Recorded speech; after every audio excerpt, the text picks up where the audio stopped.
In this case, we'll be using a laptop, Macintosh, and also I'll show you an example of how to do this with a PC as well. Now you'll need your drawn artwork. In this case, we have our flip book and our bouncing ball animation. You'll also need some sort of registration system.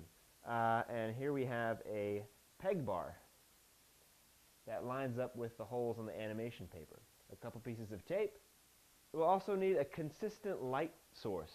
Now, you can do this by a bright window, but because the sunlight is likely to change over the course of the day or even a few minutes, it's nice to do it with some controlled lighting. Even just an ordinary work light will do.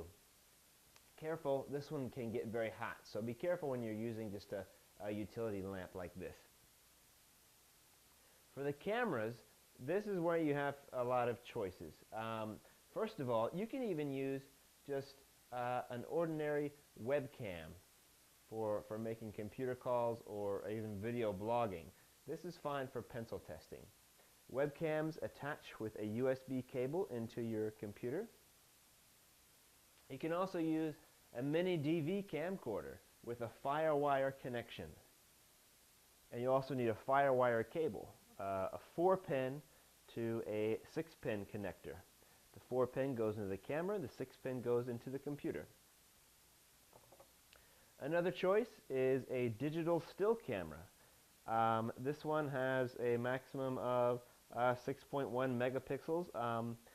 Resolution is something that you might want to experiment with, but a digital still camera, a USB cable for transferring the images from the camera to the computer, and also a memory card. In this case, this camera takes an XD card, and I would recommend at least 256 megabytes because you'll be taking a lot of pictures. You'll also need a tripod. An inexpensive but sturdy one will do.